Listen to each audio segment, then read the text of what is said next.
In this video, we will talk about functions graphically and the difference quotient.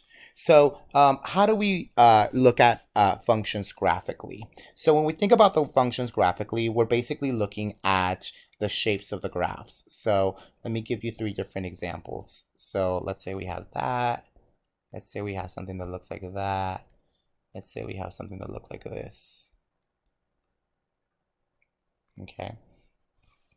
All right. So here's functions graphically. So how do I know whether this is going to be a function? So let's remind ourselves of what a function was. So a function says that for every x value, okay, so if I pick an x value, so let's say I pick this one, there's only one y value.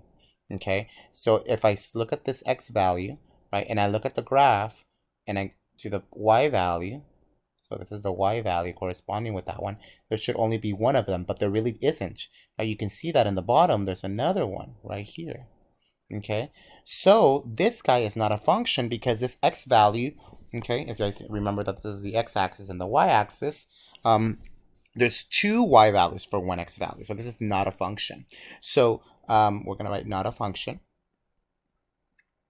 Okay, so you can see that if I were to draw a vertical line here, it crosses at two different y values. So one of the ways that we can look at whether or determine whether a function is a function or not, right, is doing something called the vertical line test.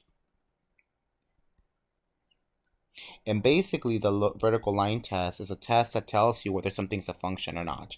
So the vertical line must go through the graph only once. Okay, so it can only go through the graph only once. If it does it twice, then it violated it. So now let's look at this one. Is this a function?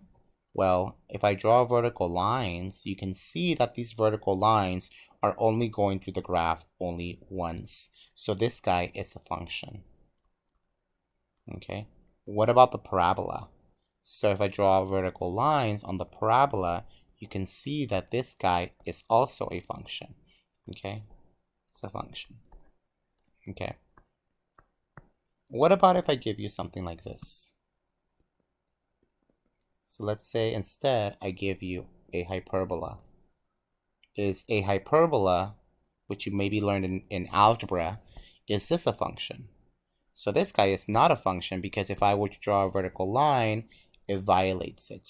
Okay, so not a function. Okay, so this is going to be not a function. What about the graph y equals sine of x? Is this a function? Well, if you remember what sine of x looks like, sine of x looks something like this. So it starts at 0 and just it oscillates, right? And it keeps oscillating. Okay, I'm going to keep doing it, right? But you can see that this is a function, right? Because it only goes through the graph only one time. Now, it's a different story if it's one-to-one, which we'll talk about one-to-one functions later because this is not one-to-one. But you can see that the sine function, the sine curve, only goes through the graph only once. Okay, this vertical line. So the sine curve actually is a function. And it makes sense, right? Because for those that took trig, well, you dealt with trigonometric functions, so they have to be functions. Okay. One way to also remember, kind of going back to the algebraic version, like when we were looking at circles, okay, like the unit circle, for example, we know that the equation of a circle of radius 1 is just this. So just looking at this, you can already see that this is not a function, because if I were to solve for the value of y, so I'm going to have y squared is equal to 1 minus x squared. When I take the square root of y, so square root both sides, I remember you got a plus or minus. It's going to go away. So I have y is equal to plus or minus square root of 1 minus x squared. You can kind of see that when I plug in a value for x, how many y values am I going to get? I'm going to get two different y values, a positive one and a negative one. So this is going to be not a function. So this is another way that you can kind of look at it algebraically, just solving for the value of y And then if you see this plus or minus stuff, then you know it's not going to be a function. Okay. Alrighty. So this is another way that you can kind of look at to determine whether something is a function or not. Okay. So we're going to wrap up this section with something called the difference quotient. Okay. So make sure that you really understand what the difference quotient is, because if you're going to be taking calculus, in the very beginning, you're going to be looking at difference quotients.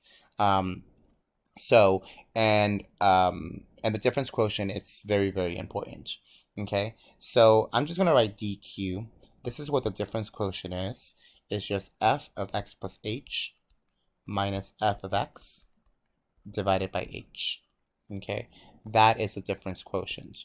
Okay, so make sure that you know this. You're gonna see this a lot in calculus, especially when you talk about derivatives. And right now, it might be a little bit weird to kind of understand what the difference quotient actually is doing, and we'll kind of talk about it briefly in the next section when we talk about rate of change. But basically, the difference quotient is basically you're taking the function and you're adding a little more, like a little perturbation to it, and you're seeing the average rate of change, how much is the function changing from one point to the other point. That's basically all it is. Now, right now, it's very algebraic, so you won't really understand really what's going on, but you will have something like this on the exam, so make sure that you really understand this. Okay?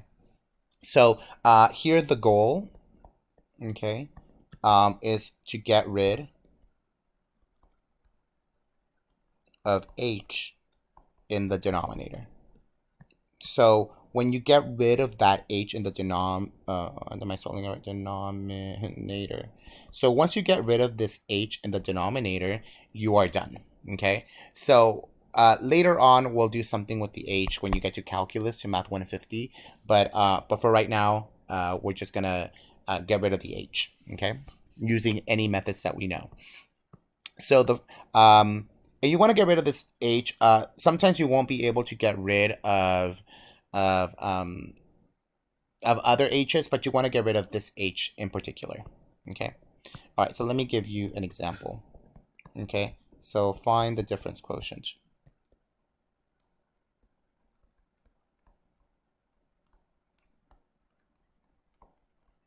Okay. So let's say I give you the function f of x is equal to 3x plus 1. Okay, so we'll start off a little easy. So let's start off by writing out the difference quotient. So the difference quotient is just basically f of x plus h minus f of x divided by h. Okay, now the common mistake here is when students just say that f of x plus h is going to be 3x plus 1 plus h. That's not correct, because the thing that you're doing, so let me write down 3x plus 1. Okay, let me just write it like this. So what I'm doing is that this guy, the first one, is going to be this f of x plus h. Okay, that's going to be in this first set of brackets. And what I'm plugging into the function is not, I'm not just adding an h. What I'm doing is I'm putting this x plus h into the x. Okay, so into the x, I'm going to plug in x plus h. That's basically what I'm doing. Okay, so that's f of x plus h, plugging in the x plus h into the x, wherever I see an x. Now the second part is going to be just f of x. F of x, we already know what it is. It's just 3x plus 1. And then I don't know what h is, so h stays on the bottom. Okay, so now all I'm going to do is simplify this on the top. So I'm going to distribute this thing out. So you have 3x plus 3h. Then you have a plus 1. This minus, we're going to distribute it as well.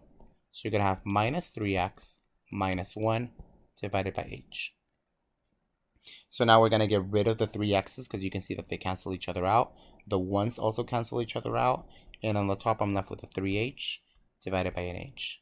What happens to the h's? They go away, and you're left with 3. Okay. Oh, it's just equal to 3. Well, you can kind of see that it's just equal to the slope. And remember when I was talking about average rate of change, right? The rate of change here is going to be 3. Okay. All right. So let's do another one, something that's a little bit more involved. So let's say you had x squared plus x minus 1. So let's find the difference quotient of this guy. So let's start off by writing out the difference quotient, f of x plus h minus f of x divided by h. So what I'm going to do is I'm going to write the h on the bottom.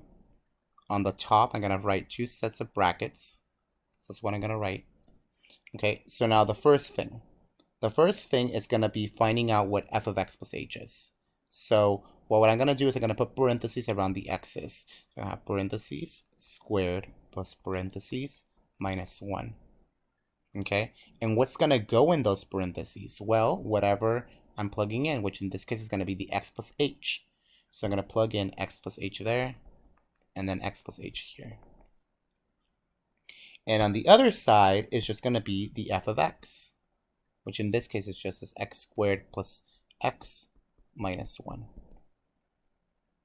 Okay? All right, so now let's simplify this. So I'm going to start off with this guy. Remember that that's just foiling everything out. It's going to give me x squared plus 2xh plus h squared. So this guy came from just foiling all of this out. Then you just have an x plus h, which is just this guy. And then you have a minus 1. And now I'm going to FOIL out this negative. So you're going to have negative x squared minus x plus 1. And then divided by h. Okay. So here what things can cancel out. So I can cancel out the x squares. I can cancel out the x's. And I can cancel out the 1's. So the only thing that's left over is on the top I have a 2xh plus an h squared plus an h. And then I'm going to divide it by h. Now I still haven't gotten rid of that h. So what we're going to do is I can factor an h out on the top. So I'm left with 2x plus h plus 1. Okay. And on the bottom I have an h. And then I can just get rid of that h finally. So you're left with 2x plus h plus 1. That's my answer. Okay. Okay, so a little tricky, a lot more algebra. Okay. So really make sure that you really know this. Okay. So now let's do another problem. Let's say you have another function, f of x is equal to 2 over x.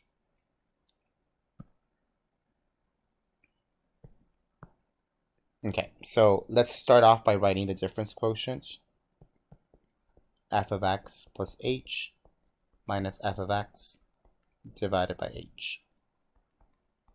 So the first thing that I'm going to do is set up the brackets this way. And now the first thing that I'm going to do is I'm going to plug in x plus h into the x. So this is going to be 2 over x plus h. Minus, and the other side is going to be f of x, which is just this guy, is going to be 2 over x. All right. So I'm going to have 2 over x plus h on the top minus 2 over x divided by h. Now here, remember that you are subtracting two different fractions that are completely different with different denominators. So you have to find the least common denominator. So this guy, you have an x plus h is missing that x. So I'm going to multiply both top and bottom by an x. And on the other side, you have a x plus h. So I'm going to multiply this one, both top and bottom, by x plus h. Okay, so that they both have the same denominators. So on the top, you have a 2x. And on the denominator, I have an x times x plus h. And then on this side, you have a minus 2x plus h. And then you have an x plus h. All divided by the h on the bottom. So then let me go ahead and just combine them because now they have the same denominators. So on the top, let's not worry about the bottom yet. On the top, you have a 2x, and you have a minus 2x plus h. So that's just the top part divided by x plus h. So then I'm going to distribute this. So you have a 2x minus 2x minus 2h divided by x plus h divided by h. Okay, so it looks really, really messy. So these guys are going to go away. So what I'm left with is a negative 2h divided by x plus h divided by h. So another way to kind of remember to do this type of fraction is that this division, this fraction part just means division. So I can write it as the numerator part, negative 2h divided by x plus h. This fraction bar just means division, so divided by, and then an h. And if you remember, we need to get rid of this h. That's how we know that we will be done, which is equivalent to getting rid of this h. So we haven't gotten rid of it yet, okay? So remember, when we divide fractions, you keep the first one, you change the sign from division to multiplication, and you flip the second one, just 1 over h. And now we can get rid of the h's because the h's are going to go away. And I'm left with negative 2 over x plus h. So we finally got rid of that h. Now in this case, notice that we still have another h. That doesn't matter. The whole goal of doing the difference quotient was to get rid of the original h, which we did. So this is the answer. Okay, so we'll do one last one. What am I in part D? So we'll do this last one. F of x is equal to square root of x. Okay, so this one is going to be a little more tricky. So let's write the difference quotient, which is going to be f of x plus h minus f of x divided by h. So the first thing that we're going to do is set up the h on the bottom, which is the one that we want to cancel, and then set up the brackets on the top. So the first thing that I'm going to do is that I'm going to plug in x plus h in here. That's just going to give me the square root of x plus h minus f of x, which is just square root of x. Okay, so this is going to give me the square root of x plus h minus square root of x divided by h. Okay, all right, now here is where the tricky part is, because you can't really do anything anymore. Okay, so nothing can be done now. Because you can't combine the square roots because they don't have the same radicand. So instead, what you got to do is you got to think back to Math 96, to beginning algebra. What are some things that we can do with the square roots? And one thing that we can do is take the conjugate. And if you remember, the conjugate is basically the same thing, square root of x plus h and square root of x, but we're changing the sign. So if this was a minus, this is now going to be a plus. And I'm going to do it to both top and bottom. So I'm going to multiply by the conjugate. Okay, so now this is going to be a big fat mess, because now we have the square root of x plus h minus the square root of x, the square root of x plus h, plus the square root of x, divided by h on the bottom, which is the one that we want to get rid of, parentheses, square root of x plus h, plus square root of x. Okay, and now what we're going to do is we're going to FOIL the entire top. So this times this is going to give me square root of x plus h squared. Okay, that's the first one.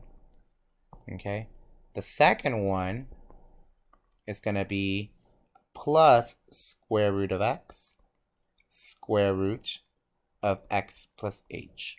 Okay, the inner ones is going to be minus square root of x square root of x plus h. And then the last one is going to be minus square root of x, and you have two of those, that's going to be squared. Okay, and then this is going to be divided by this h square root of x plus h plus square root of x. So if you see here, there's a couple things that can happen. So the first thing what happens is that these middle terms cancel out. So these guys go away. Also, the square roots are going to go away. So all I'm left with on the top is this inside part, which is going to be this x plus h. All of these guys canceled out, so all I'm left with is just this minus sign, and then you're left with this x.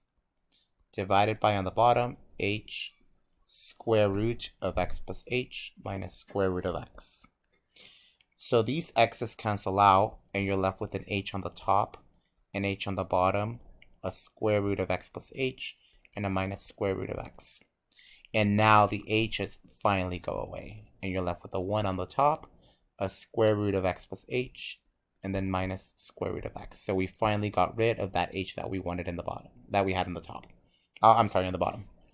Okay, so whatever method you use, you're always going to have something cancel out. So make sure that you know these types of problems, because one of them will be on the exam. So as long as you know what the methods are going to be aren't very difficult, but there's a lot of algebra that you have to really be comfortable with.